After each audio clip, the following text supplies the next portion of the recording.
Solar and battery rebates is middle class welfare. The electricity prices are higher now due to the $2.8 billion that we have pumped into solar rebates in the past. And that's all been recovered out of electricity prices, which means poor people paid higher money for electricity so that rich people can have a solar system.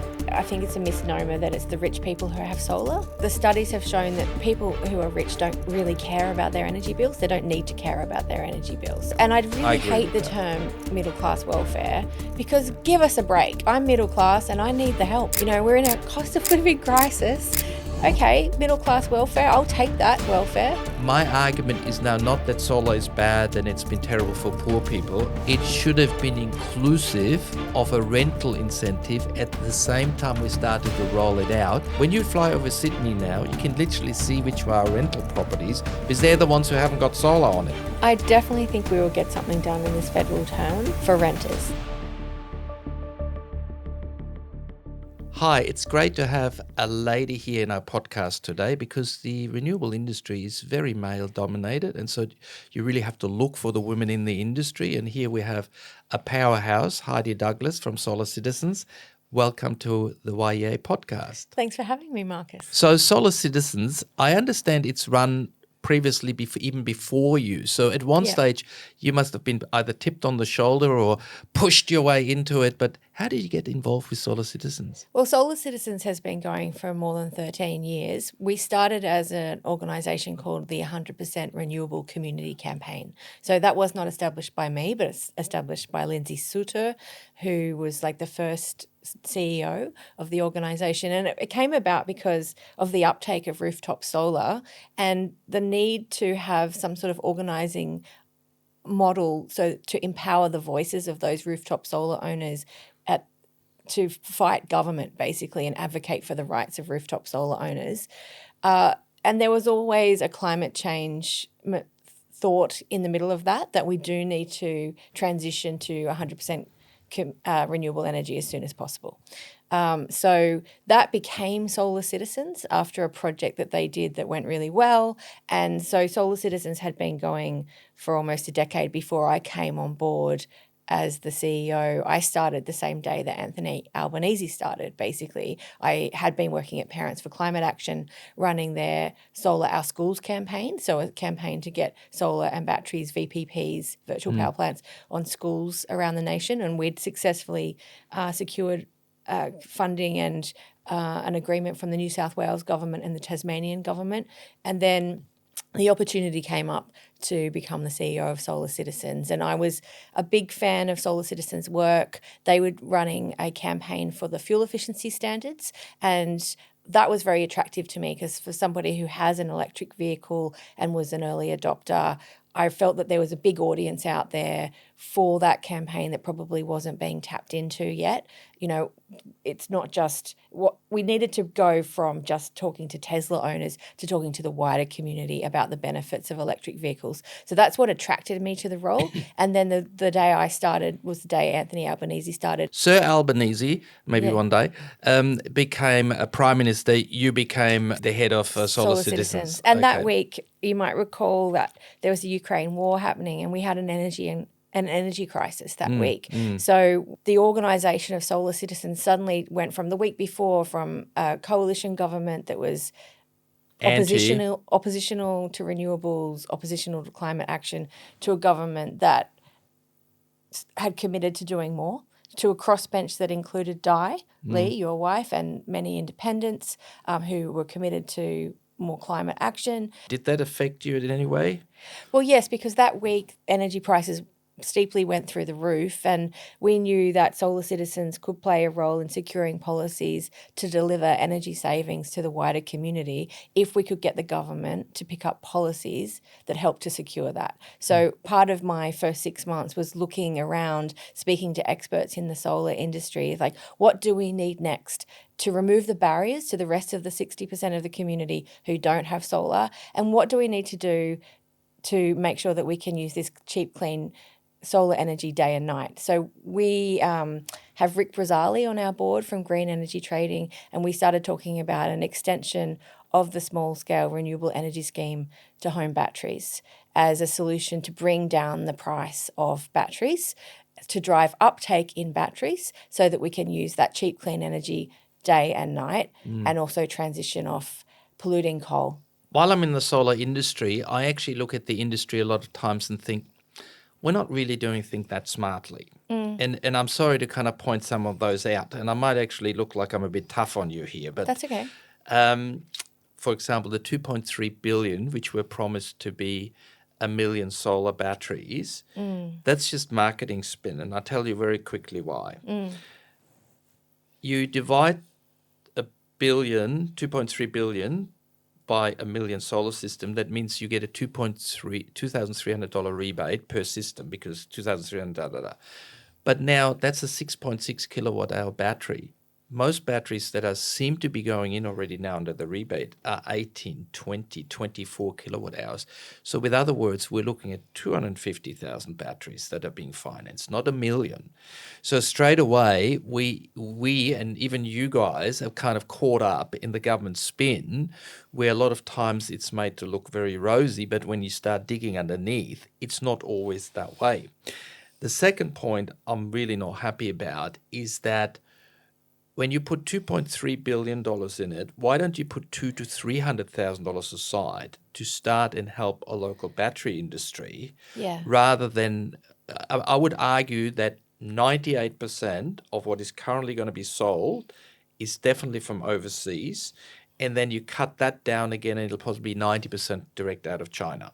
Now, I'm going to get a battery, and my battery will have Chinese component in it. So I'm not one of these people who goes, China's this and China that, because the truth is China's power comes because we given them the knowledge, and we had 20 years of cheap life out of it where all the stuff got cheaper because they mass produced it and they worked their asses off.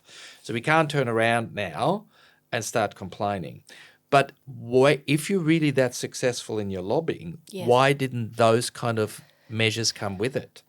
Oh, it's a really good question. I mean, I think so the first thing you mentioned is around the size of the batteries that are going in. And I mean, the 1 million battery figure comes from the Australian Energy Market Operators Integrated System Plan projection that we need 1 million batteries in the system by 2030 to create grid stability and to help us transition off polluting coal. But I mean, wouldn't you argue it's not the number of batteries, but it's the capacity of the batteries? Well, that's right. So that's a mathematical equation. And so I'm not sure, I'd need to sit down and do the maths on what the projection was compared to the size of the batteries. That was 1 million that they projected compared to the amount of batteries that are going in. And I will take that as a question on notice and go back and do that maths. I would argue that any minder in the Prime Minister's office who heard the number 1 million or Chris Bowen would have loved it because it's a nice round figure. People can remember it and it sounds impressive. And I think for that reason, we got that number thrown at us. But if you'd analyze it and know a little bit about the industry, you know it was 250 to 300,000 batteries. So we got 4 million solar owners now trying to catch 300,000 batteries. Do you know what a mad...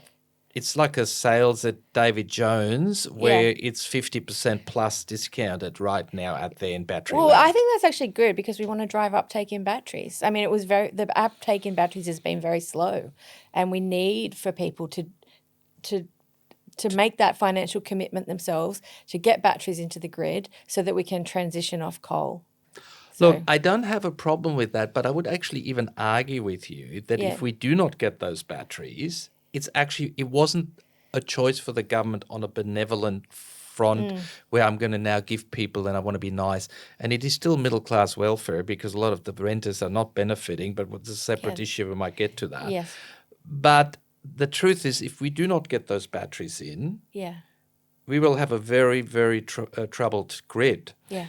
And I don't know if you picked up, but at the moment, other than home solar and the batteries now, the government's not scoring many wins in that renewable transition. Snowy 2.0 keeps on getting stuck. Yeah. Transmission power line, the farmer's up and it's getting delayed. Yep. I wish they would just bite the bullet and put them underground. When it comes to the wind farm, big projects are now being cancelled, even so they've gone nearly all the way through the planning. Yeah. The big battery that's supposed to replace earring I think the people who are building it have just declared bankruptcy. So if I'd be Mr. Bone and I've got these 5 players in the field, the only one that is going anywhere is homes and batteries.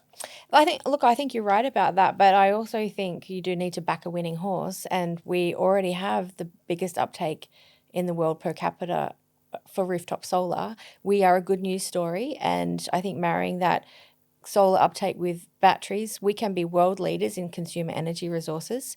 And I'm hoping that we secure COP31 to have here at the end of next year, co-host that with the Pacific, and that we can share some of the good news stories from Australia around the world for other jurisdictions who can learn from us. But there are other things that the government still needs to do. Let's not be shy about that. And I think having some more production of batteries and solar locally, I do think that is the ambition of the Bowen ministry. They have put money towards battery manufacturing. They have put money towards solar manufacturing. True, but look, I've been in the solar industry for 20 years. Yeah. The volume that the Chinese are now producing allows them to sell a solar panel the size of this desk for $120. Yeah. If I get a whiteboard this size in Officeworks, it's $200. Yeah. There's no technology in the whiteboard and it's got 2-year warranty. There's a lot of technology in the solar panel. It's got 25-year warranty and it's still cheaper than the whiteboard. Yes. And that's simply because of the volume they generate. Yes. Okay. So my belief is, yes, ironically, there would possibly be no solar industry as it is now without Australia and our research in the early days where actually we have built a lot of the knowledge in the solar panels out of the New South Wales University.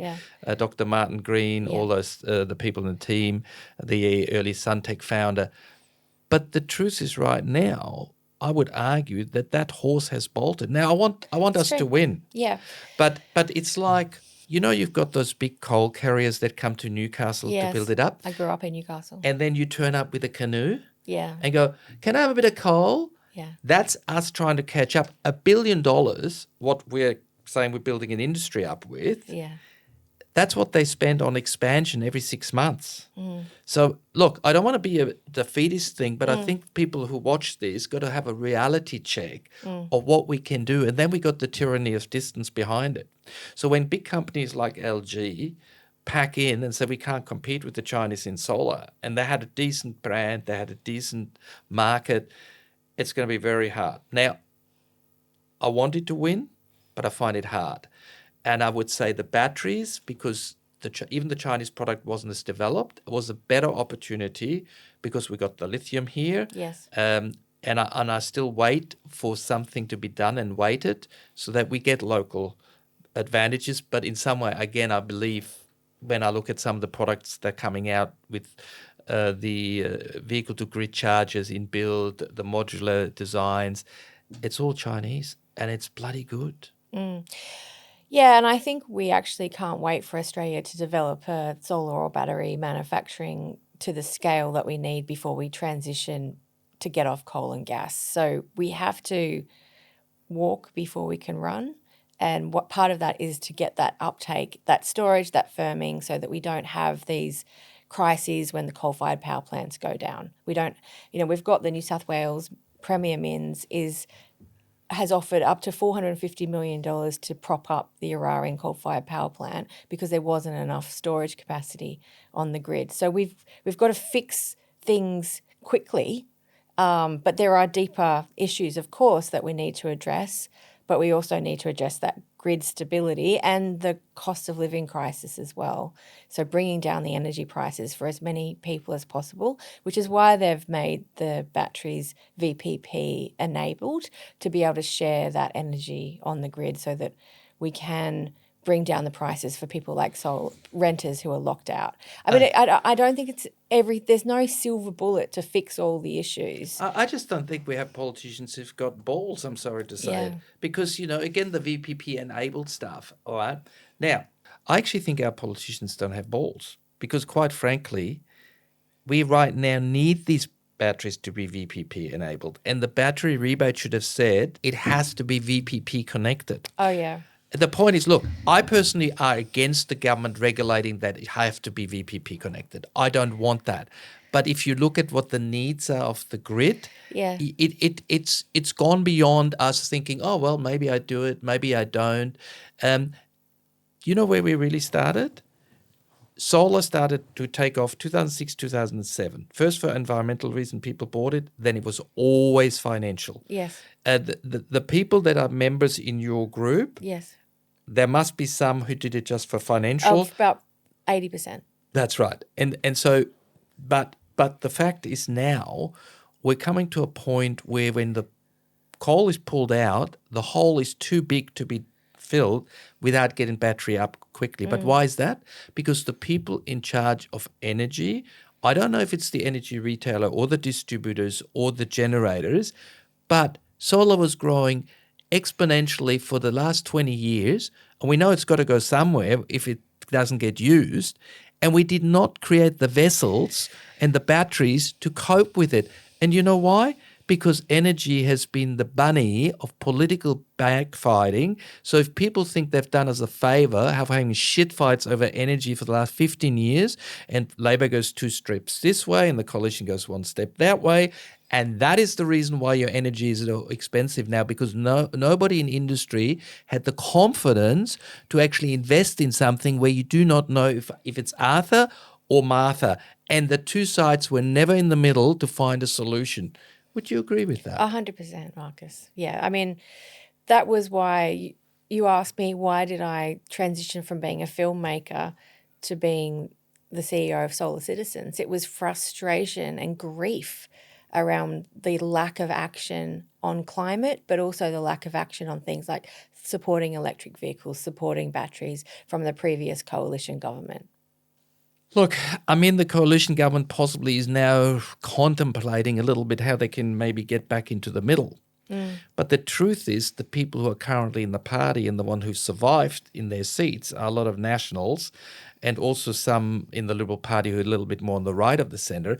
So how can a party, when actually the people in Parliament are still the ones who actually don't like all those measures you're talking about, how can they find their way back into the middle? I'm bewildered by the Nationals' lack of embrace for consumer energy resources, because consumer energy resources are as good for regional people as they are for urban people. In fact, probably more important, because they give resilience. So for farmers and communities that are isolated, I mean, you look at Broken Hill and the terrible blackouts that they experience and the battery that wasn't hooked up properly. Like if that had been hooked up properly, then that community wouldn't have suffered so much. So those regional politicians, the Nationals, they need to have a really good sense check of their own policies, because they're holding back the resilience of their own communities. I would argue that possibly the Nationals worry that you and your members want them to run behind their cows with a plastic bag to catch the farts. Because in terms of the methane and all that goes out, the worry is that, meat production, then the next thing is let's stop meat production because that's not really helping with climate change. So I think they're kind of looking at a scenario where, okay, we support the solar, but then the net zero will have other consequences, such as closing down smelters, such as maybe, you're only allowed to have a certain density of cows on your quarter block, and et cetera, et cetera. So I think they're painting that scenario of panic, or maybe they do it for political reasons. But my point is, I don't think they're against solar as such. I think they are worried about all the other things that come with the net zero. I mean, if they're not against solar, they're doing a good job of hiding that, because they're also not doing anything to support solar either. So, but they did sign up to net zero under the last government. Yeah, now that's disputed with Matt Canavan pushing against it. I mean, in terms of agriculture and regenerative agriculture, there's a lot of positive things. I don't work in that space, but I have peers who work in that space. And to actually look after the land properly and do proper regenerative agriculture is not just good for climate, it's just good for country. We live on a land where we have tiny little topsoil, and we need to look after that land for future generations and for our own productivity this generation. So those improvements in farming techniques should not be feared, and I think they're largely embraced by the farmers who understand them. I mean, I do believe that a lot of times politicians, for their own benefits, start to divide and conquer Yeah. rather than bring us together, where Yeah. actually there are sometimes common grounds, Yeah. and then people react emotionally because they don't see the full story. Yeah. But then again, on the other hand, if I'm overlooking a valley and I've got a nice view out of my house and suddenly there's a big solar farm coming and whacking right in front of me, I can see where some people go, I'm losing my ambience for some guy in the city to sit on his fireplace and have a comfort day.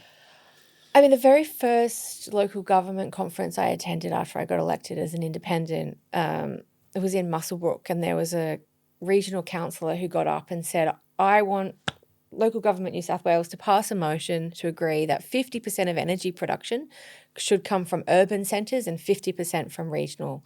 And I thought that's a bit unscientific, 50-50, but hey, I get the point.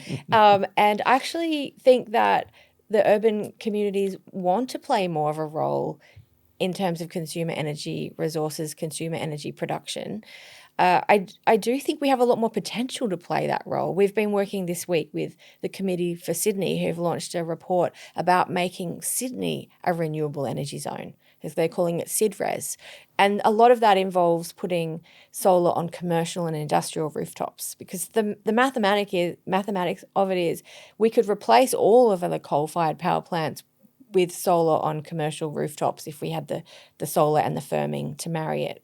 We Okay. can create those urban renewable energy zones as well. They don't have to have as much pressure on the regions, and I think the regions would appreciate that and the optics of that, the people across Australia are backing in this. So why don't we put solar on all the roofs that are in a city? Why aren't we supporting solar that goes into windows? Why aren't fences are solar? You can use panels for fences. I mean, it's actually cheaper now to put a solar fence up than a normal fence, just in the material type thing. Yes, there are.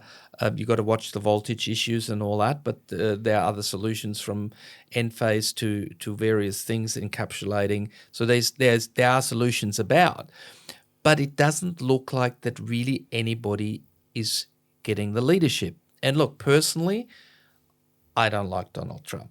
I think there is a dictatorship growing right now in America where we're supposed to be having democracy, and nobody in the whole world speaks up. I mean, if anybody would topple Canada tomorrow and then the bloke would do the same thing what Trump would do, they'll do bloody embargoes on that country to everywhere. But having said that, in some way there's also a small benefit, because if somebody says, look, this is what we want to do, and that's our idea, and I think Kevin Rudd for a short time ran the joint like that, you get actually some stuff done. And I'd say at this point in time, if you are putting more solar all on rooftops, maybe through incentives, then there's a couple of power lines you don't have to run. Well, we will be at Solar Citizens focusing on commercial and industrial solar uptake over the next 12 months. So what are the policy mechanisms that we need at a state and federal to enable that to happen? Because we believe that's where the biggest potential is in terms of uptake, and it will help the solar industry also. Look, it's got to be a good incentive, because I'm telling you now, I have just yesterday spoken to somebody who's a big player in the commercial installation, and the confidence of business is dead. We are in the recession that nobody talks about. So the fact is that his order book that normally swells up towards a little bit, a couple of months before the financial year, because people want to spend the money now and depreciate and all that, they get a $7-8 million in boost of orders. Nothing. Dead as a dodo. He's pulling his hair out. He probably has to let staff go and all that. I mean, we didn't talk about it in details. But my fact is that the commercial market right now is actually deader than it has been. The key players, the Aldis, the Woolies, the Bunnings that get direct benefits, they've got it on there now. And a lot of the others are rented out. I mean, in this building here, we want to get solar. It's taking us 922 days to get finally the strata to agree. It was impossible. It's just we're very persistent. So if that's your goal, it's a great goal, and it's a great opportunity. It is. And whatever we can do to support you, we'd love to. But as I said, it doesn't get pushed enough by government ministers and others as the golden opportunity. No, we did hear Matt Keane talking about it as one of the low-hanging fruits last year. For us at Solar Citizens, so I started during an energy crisis in 2022. We looked at what are the policies that we need to address this climate cost of living and energy crisis. We've come up with a suite of policy suggestions at the state and federal level. The main one we've been pushing over this last period in the lead up to the federal election is the home battery rebate, and that's been one. I think that will answer a lot of the issues around storage and firming and get that moving. But we still need to address a lot of other issues. So things like, how do we get solar for renters? How do we get solar for apartments? How do we get solar for strata?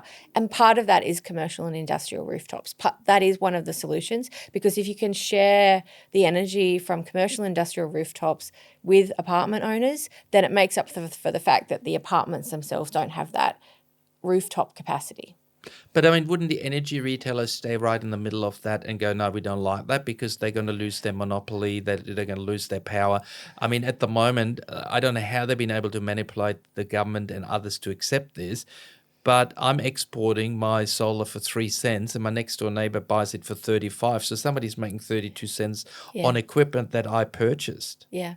Well, we're working with Ausgrid and Endeavour Energy, and they are both doing pilots of urban renewable energy zones at the moment. So one of them is in Botany Mascot area, where I'm also a local government councillor. The other is in the Illawarra area. So they are looking for these sorts of solutions as well, which mean that you don't have to invest so much in transmission, and you can share that energy just locally. Is that like the Electrify project that I think Saul Griffith is involved in? Have you guys got a It's a different project to Electrify. So Endeavour I know, but you Energy's- guys got something similar in your region, have you? So we set up a project called Electrify Walleye Creek, which is because there was a community group within Walleye Creek who wanted to find out how do they retrofit their apartments. And we wanted to assist them as a pilot project, because we thought if we can work this out here in this jurisdiction, then it will help a lot of other communities as well. And we'd heard from the Council of Capital City Lord Mayors that their biggest barrier is the uptake of solar and renewables for high rises. It's a really big problem. So we have been running that project for over 18 months now. We released a report last October which had all of the issues that we'd come across, documented policy recommendations. Can you give us 3 issues? Look, one of the buildings, the Shaw building, for instance, as a case study, was only built 8 years ago, but there's limited roof space. They have to assess whether the roof actually, whether the permeable membrane is going to be affected or not by putting solar on it. Do they have the wiring that they need to put solar on it? Is there enough electricity in the building for them to move to induction stovetops? With other words, when the building was built, yeah, there was no thinking ahead of how solar could be accommodated. There was no thinking ahead for EVs, getting off gas, solar or batteries. And these are relatively new buildings. It's very frustrating for those residents who have bought a brand new shiny apartment in a beautiful building in a lovely location and find that they're trapped into high energy bills and they can't transition to electric vehicles. I've been in a building in Parramatta which is on a year old on a summer's day, in the west-facing room, and it was boiling like hell because it's not double glazed. There's no eaves. What we're building right now is still crap. What about the higgledy-piggledy roofs? What about the black roofs of residential properties? So with other words, there's one voice who goes, we've got to kind of reduce our CO2 footprint, but then the stuff we build is worse than the Federation homes with verandas and all that, where somebody was doing a bit of thinking. Well, this is one of the main outcomes of the Electrify Walleye Creek project, has been that we realised that we needed to make sure new apartments had clean energy mandates. So new apartments built to be EV ready, to have battery storage, to have the capacity for rooftop solar, at least for common area use, and no new gas, because gas is going to become a stranded asset. And it's very hard to transition off gas once it's already in there. So we've been running a campaign pushing the planning minister to make sure that the transport-oriented developments, which have been announced for New South Wales, the high-density push around 40 train stations to build 185,000 new high-rise homes, to make sure that those apartments have a clean energy mandate. Unfortunately, that minister isn't listening at the moment. We've delivered a joint letter from a range of groups all supporting this campaign.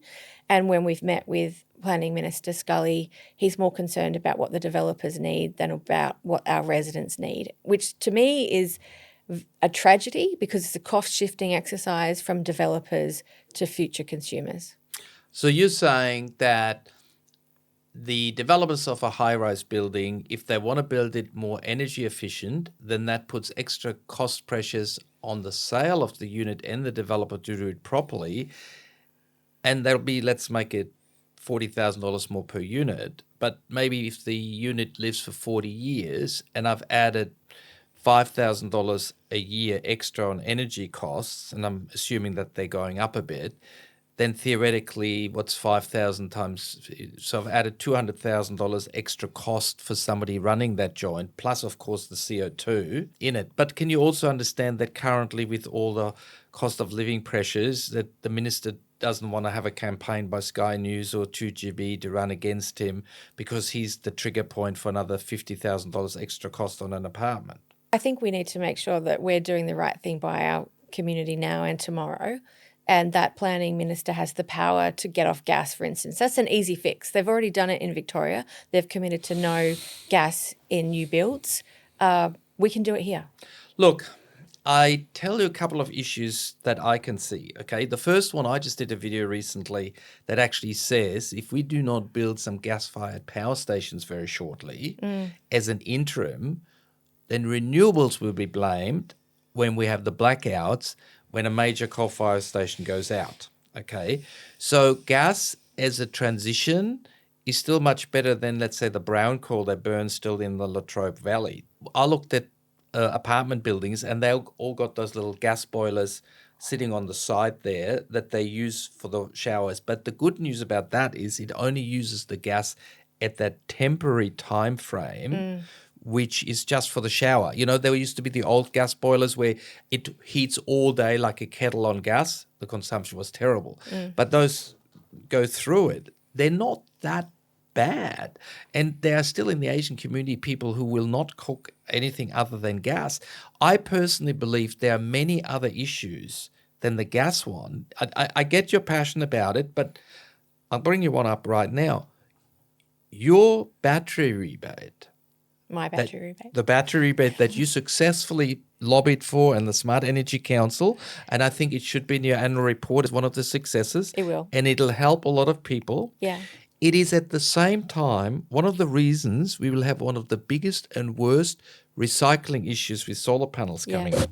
And the issue is this, and this is how it's sold. A lot of people are aware of it, but let's say I've got a 6.6 kilowatt system and I bought it 6-7 years ago and it's got a 5 kilowatt inverter and it ticks away nicely.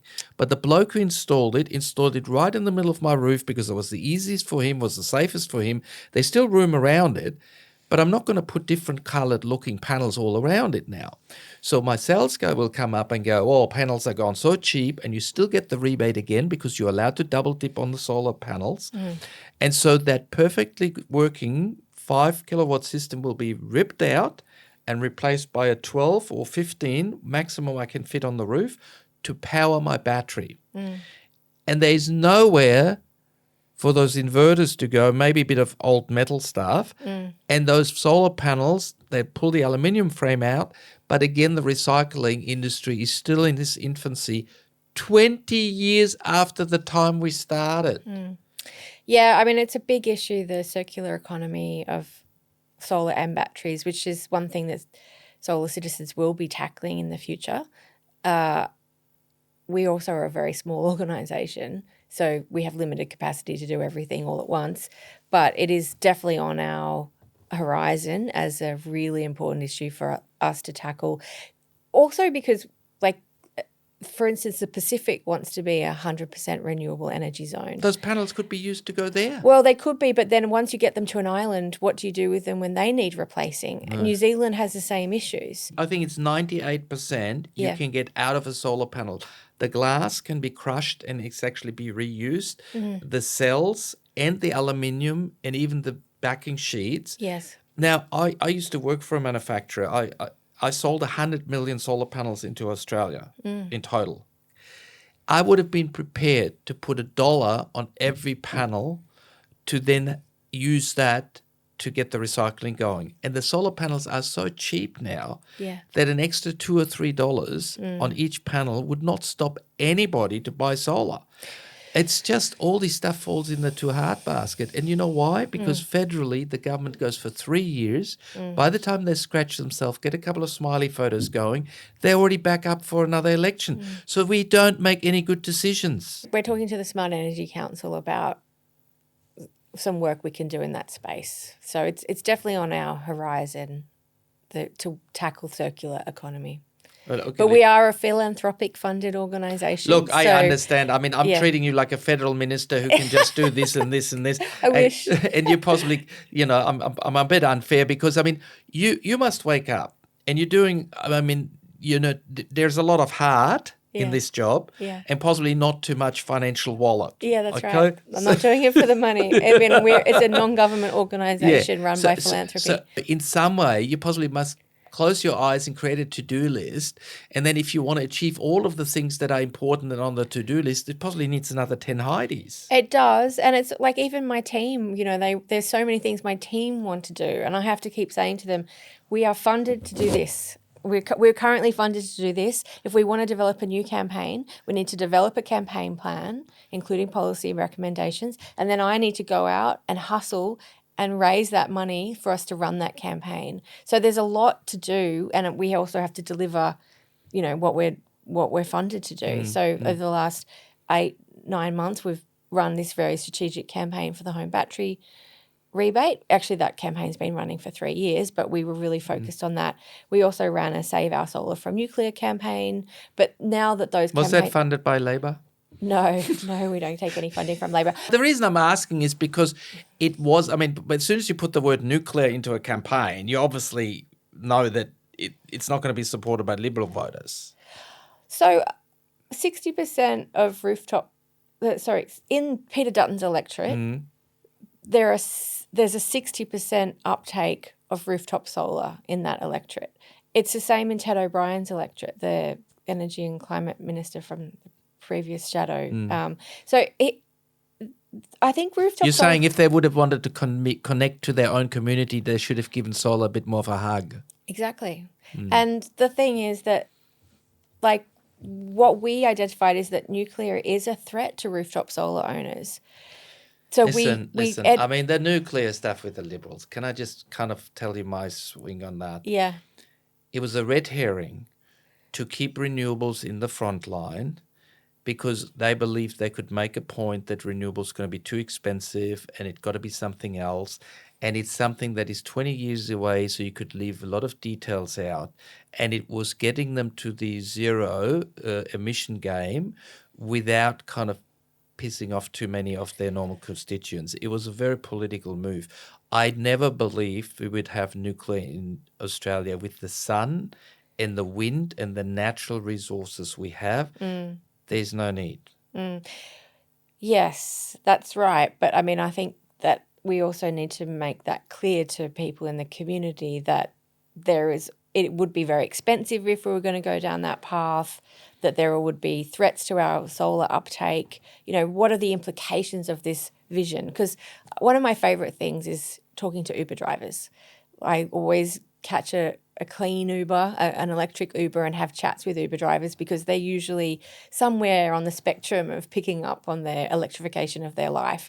And a lot of Uber drivers that I spoke to who drive a Tesla were fans of nuclear because they like the tech, tech bros, So Solar Citizens, a lot of our supporters are men who are early adopters of solar, retired engineers, and we felt that it was really important that we share that educational piece with that audience so that they're not just seduced by the next new shiny technology, that they're thinking about, well, how does that impact on the technology that we have already embraced? But, we've got one little nuclear reactor in Lucas Heights for medical reasons, and the waste that has come out of that over the last 10, 20, 30 years that shifted around and pushed around and nobody wants it. And that's very, very, very much smaller than what even those nuclear power stations would go. So the sorry to use the language, shit fights about the waste. Yeah, yeah. I've been in Germany when the whole nuclear stuff came up. Look, it could potentially help because it is carbon neutral technology in a much bigger way, but the risks that you get, where my family couldn't eat anything growing in the vegetable garden for the next 2 years after Chernobyl, that kind of stuff. Just 2 years? Well, that was the official government line. That So, sounds a bit terrifying. I think radioactive waste has a half-life of longer well, than 2 it years. was more like just, come down in one shower and shouldn't have been too much and whatever. And, the radioactive tomatoes were much cheaper at the I'm market. sure they were. That's true. We got stories about that told to us. So my point is, if people really think about it, that was a red herring. But coming back to your organisation, how do you determine what is the priority? That's a good question. I mean, we have a 3-year strategic plan. We're just about to do a new one, which involves lots of consultation from stakeholders, pestle analysis, SWOT analysis, all the things that you do when you come up with a strategic plan, and then trying to work out what do we focus on given our current capacity. The last 3-year strategic plan had things like making sure that Queensland was replacing coal because it's state-owned there with renewables, clean transport uptake. So we worked a lot on the new vehicle efficiency standard campaign, electrification, solar and battery uptake. So all the things we're delivering on now were seeded in that 3-year strategic planning process. So I'm guessing what will be in the next 3-year strategic plan for solar citizens: commercial and industrial rooftops, apartments and renters, circular economy. And what, do you sit all around and make this decision and vote on it, or how do you actually? I mean, let's say there are 10 things we'd love to do, but realistically we can only do 3. Yeah. How do you cull that down? Well, that will be really a decision for the board. Right. Yeah. So tell me, people who are on the board. I know Rick Brazzali. I mean, Rick Brazzali's on the board. I've got a lot of respect for him. He's a really nice guy, and he's a great guy. Yeah. Genevieve Kelly is the chair of the board. So she was the mayor of Sutherland Shire previously, and she ran the anti-Lucas Heights, nuclear reactor campaign. And she came on board because she wanted to work on the solutions with me, the solutions being solar. And we didn't foreshadow at that point. We didn't realise that nuclear was going to raise its ugly head again. So, but that her knowledge has been useful in that space, and she's got good connections. We're actually having some board transition fairly soon. So if people out there are listening and are really keen to jump on the board, I'd love to hear from them. So how do they find you? Do you just Google Solar Citizens and you guys pop up and that's it? Or or you can email me at heidi@solarcitizens.org.au. Very easy, Heidi at solarcitizens.org.au. Yeah. Okay. Do you sometimes look back at a campaign and go, oh, that really was a bummer, that didn't work out at all? That's a good question. Have we had any campaigns that I've run at Solar Citizens that haven't worked out? Or basically where you got unintended consequences, like, for example, the battery replacement issue and all the waste stream on those solar systems now, but I want to harp on. I think we're trying to be really aware of what, foreshadowing those future problems. My background as a filmmaker was working a lot on environmental issues, and I was deeply involved with the Tasmanian Forest campaign in the noughties, and I know from speaking to campaigners, the sort of veteran campaigners, that some of those issues that we were fighting against at that stage, they were en masse destroying old growth logging to put in plantations. And those plantations were something that environmental campaigners had advocated for 20 years before to stop old growth logging, but then the government was using old growth logging to put in the plantation. So sometimes you can accidentally create unintended consequences. But I think a lot of that is about the interpretation of the policy aims. I mean, cane toads or rabbits is a good example, isn't it? Yeah. But I'm going to give you one with the gas. Okay. By the way, we're not sponsored by the gas industry. I never had $1 out of it, but just been thinking about something I read recently about. The more people you get out of gas, the infrastructure is still there for the rest of them. Yeah. So therefore, the maintenance costs are now being carried by a smaller group. That's right. Therefore, the participating cost to be in gas is going to go higher. That's right. There are some renters where the landlord's not going to upgrade it. Mm-hmm. They now still stuck in the gas. The gas goes up. Yes. So it's actually sometimes the less fortunate Yes. who are still sitting with what you call maybe stranded assets that That's are right. now becoming more and more expensive. Yes. And you've just made their life even harder. Yeah, I think they call it the death spiral of gas. I mean, it is really that is something that's why we need to make these decisions about new builds to make sure that they don't have gas, so we don't have those stranded assets. But definitely we need to protect renters as well. That's going to be a huge campaign for us over the next 18 months, is making sure that we can get the policy mechanisms right for solar for renters. But how would you do that? Would you then incentivize a landlord? So we have some policy recommendations we've been working on for a few years, but we're also going to be going through a process with... No, but be precise. I mean, be specific. I mean, I've been thinking about it and I've been harping on that solar and battery rebates Yes. is middle-class welfare. The electricity prices are higher now due to the $2.8 billion that we have pumped into solar rebates in the past. And that's all been recovered out of electricity prices, which means poor people paid higher money for electricity so that rich people can have a solar system. I've got solar. I'm a hypocrite. I benefited from it, okay? And yes, there are other benefits that are coming through. Yeah. But my argument is now not that solar is bad and it's been terrible for poor people. My argument is it should have been inclusive of a rental incentive at the same time we started to roll it out, because the cliff between when you fly over Sydney now, you can literally see which are rental properties because they're the ones who haven't got solar on it yet. Look, I think that I just want to address the point that I think it's a misnomer that it's the rich people who have solar. Like the studies have shown that people who are rich don't really care about their energy bills. They don't need to care about their energy bills. So it's the middle class. It's the middle more, class. yeah. And I'd really hate the term middle class welfare, because give us a break. I'm middle class and I need the help. You know, we're in a cost of living crisis and I need the help. Your middle class doesn't feel so middle anymore, does it? No, it doesn't. So I had that argument with Minister Bowen's office around this. I was like, okay, middle class welfare, I'll take that welfare. I think a lot of other middle class people will, because we're in a cost of living crisis and we need help with our energy bills. So bring it on. My point is very simply, I want to practically have a quick discussion. You're in this field all the time. You've probably been thinking about it many, many more times. Yeah. If I just put my quick thinking hat on, I've actually done it with tenants. I've got solar on my house. Yeah. And I've put a little meter on the meter box. Mm-hmm. And I now know how much my tenant consumes. Yeah. But I understand some of it will come out of the solar system that I initially purchased. Yes. So what I do is every 3 months, I tell my tenants you had 1,000 kilowatt hours coming out. And under normal circumstance, you would pay 35 or 40 cents for it. And I'll charge you 20 cents. You got a benefit, and I still get more than my feed-in tariff out of it. And overall, we're actually kind of both in a winner-winner situation. Or alternatively, you could say, okay, I've got a solar system.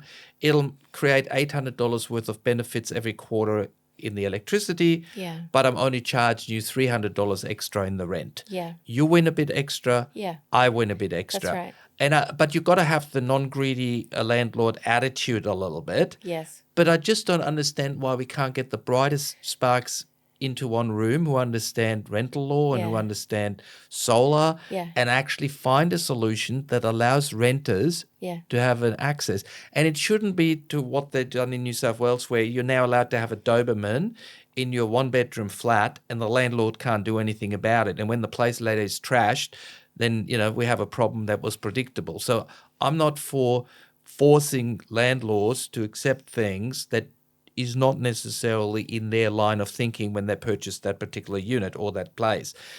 But I just believe there must be something better than what we're doing right now, which isn't much. No, I agree with you. And I think solar for renters is a really important focus for us over the next 18 months. So we have policy recommendations, but we're also going to go through a process now of consulting with a wider group that we work with, which is called the Renew Australia for All Alliance. And there's 70 groups within that alliance, which includes faith groups, trade unions, other NGOs. We need to have buy-in from all those groups around that policy solution to make sure that we're not, creating any other unforeseen problems. So the policy solutions that we've been pushing for a while for solar for renters is a carrot and stick approach. So what's the carrot? Accelerated tax rebates for landlords.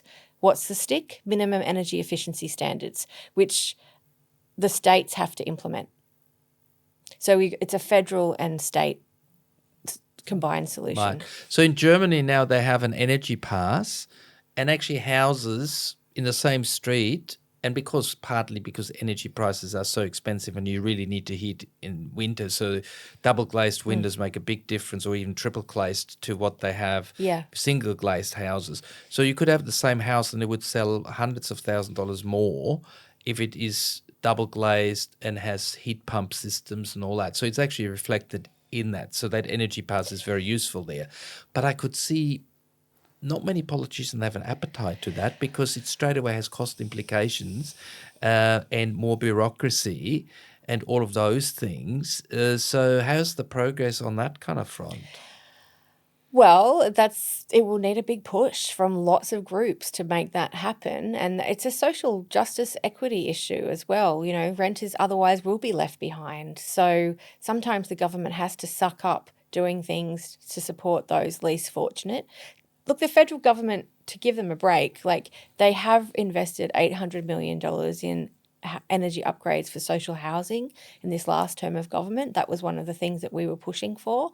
And that's also been matched by the states. So that means that people in social housing can get energy upgrades, including rooftop solar, and they are the people who need it most. And in a way, that's the easiest of the renter community to address quickly because the government is the landlord. So you've got a single landlord who can upgrade those. Yeah, but I've been seeing this, I feel like, cranky old crowd here.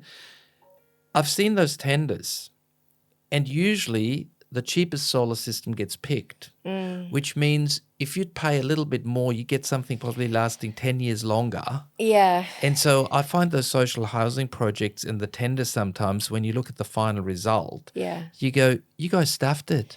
Well, I don't look at tenders for social housing upgrades, but we did push the New South Wales state government to ensure that the uptake of that rooftop solar on social housing was tied to a procurement deal with a local manufacturer, SunDrive, the company that's doing the copper-based solar manufacturing. We wanted that tender process, that procurement process, to make sure that it supported local manufacturing of solar.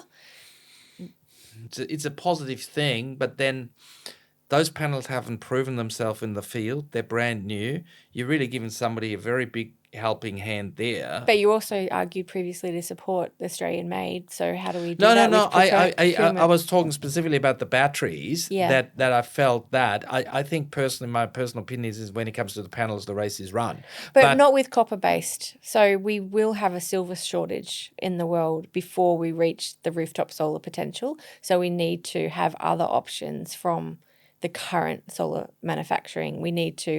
This is why I love what SunDrive are doing with their copper-based solar manufacturing, because it's easier to recycle, it's more energy efficient, and it's local. Okay, look, I don't know enough about it. You should get them on the program. Okay. Yeah.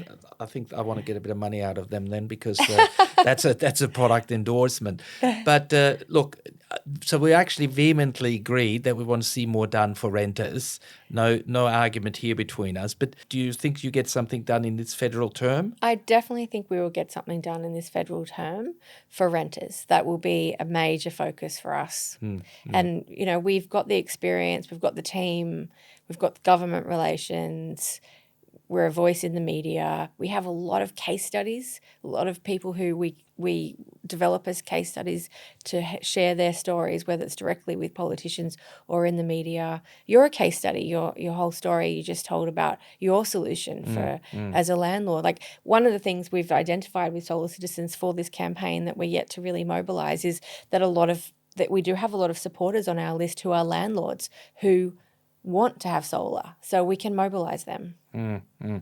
Now, when it comes to, again, the renter and the flats, there is, I spoke to a young engineer a few years ago who was working in a loom. Yes. Do you know anything much about them? Yeah, I know Can you loom. explain that, how it works?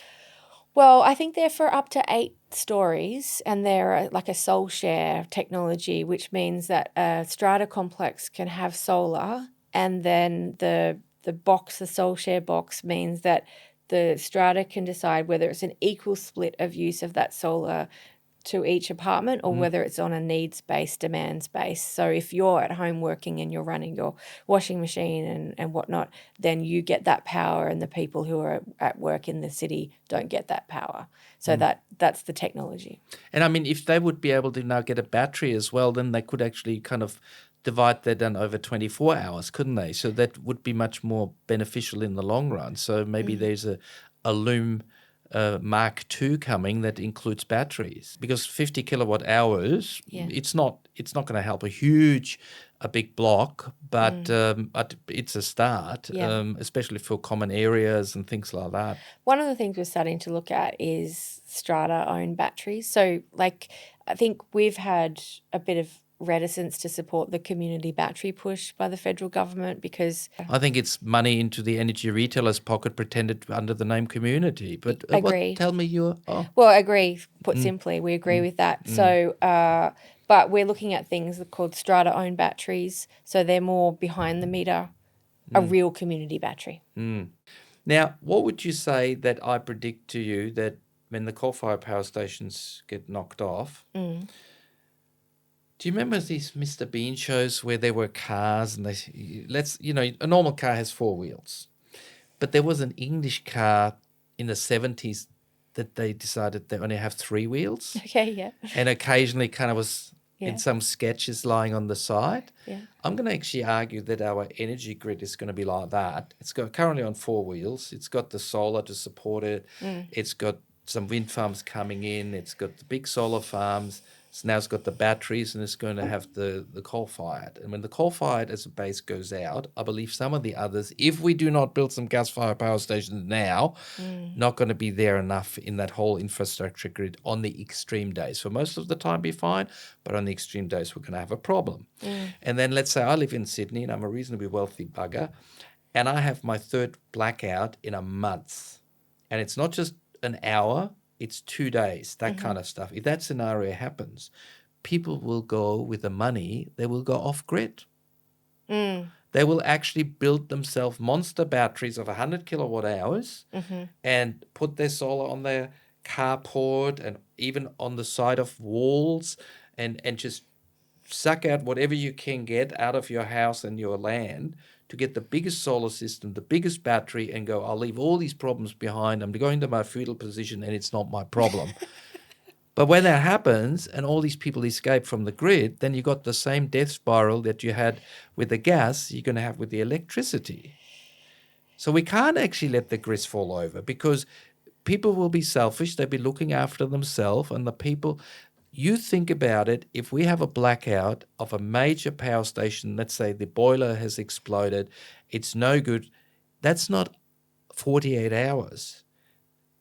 People from Origin and AGL told me it could be 2 to 3 months in some instances where people are without power.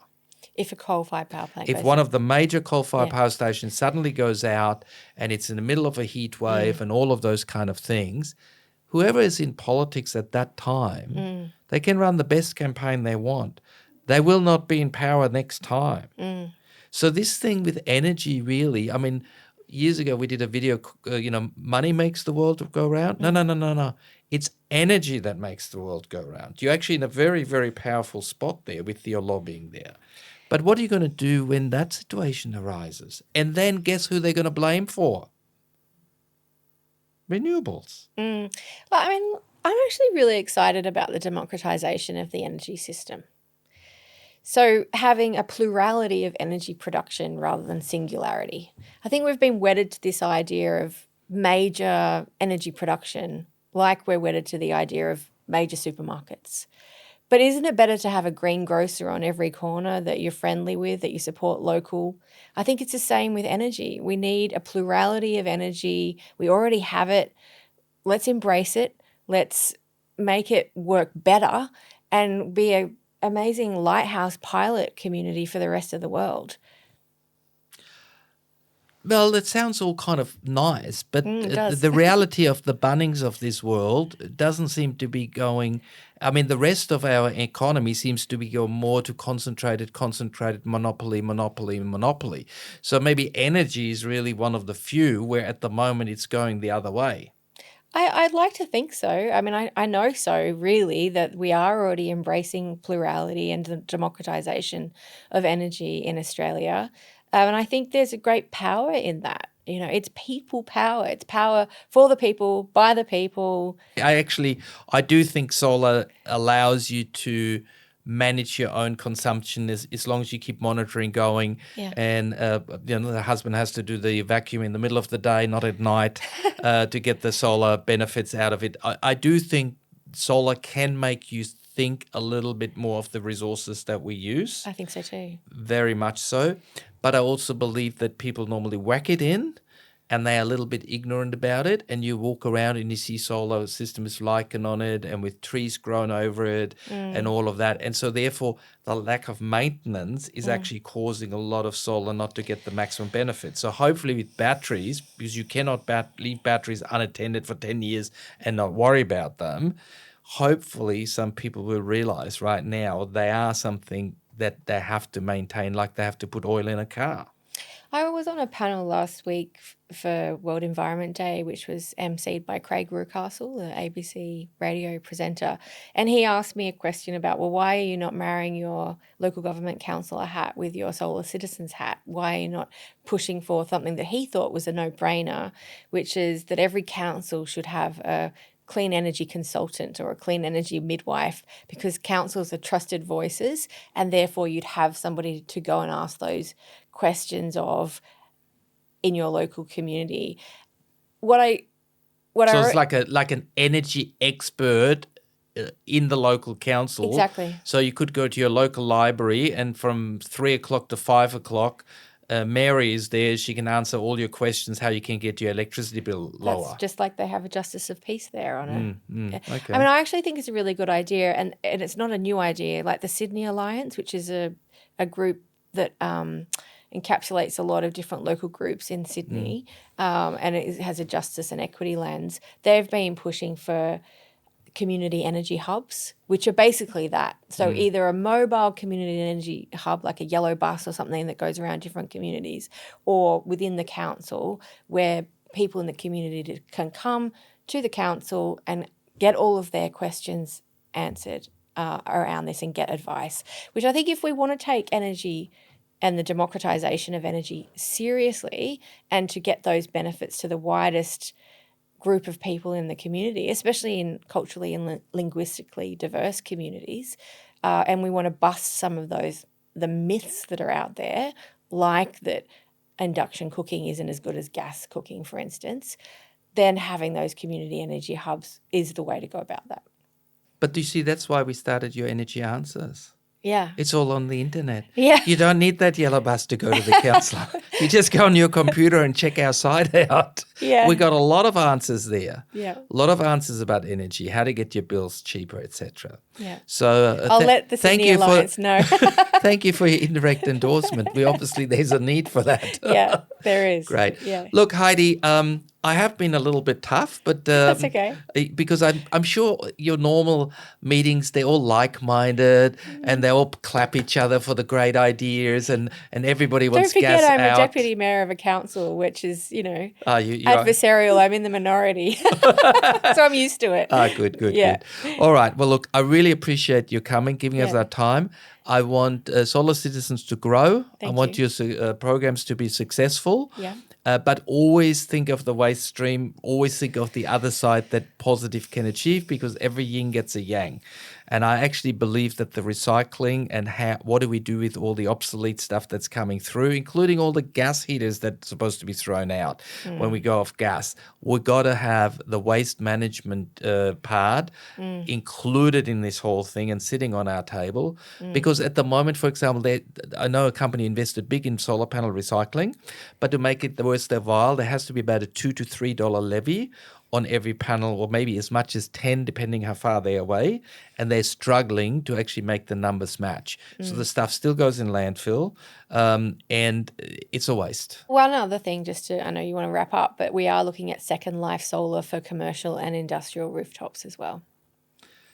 Again, I mean, there's nothing wrong with those panels. They're getting pulled off after 8 years, and they're supposed to have a life for 25. Same thing to the solar industry, guys. When we started with a 175 watt panel, we thought we'd have that panel for 10 years, and that was the technology. And then for the next 20 years, every 6 months, it goes up by 5 watt. Why can't you just stop for 6 months and then give a new model instead of one new model every 3 months? It's terrible for the industry, because you can never get spare part on 472 different models. So slow down a little bit. That's my last word. Thank you. Thanks, Markus. Cheers. Thanks. Please support the channel by liking the video, hit that subscribe button and ring the bell, and check out all our other videos. Want more energy answered? Visit yourenergyanswers.com for quality energy products, tools and calculators, and find your quality local installers. You're still here? I'll see you next time. Bye.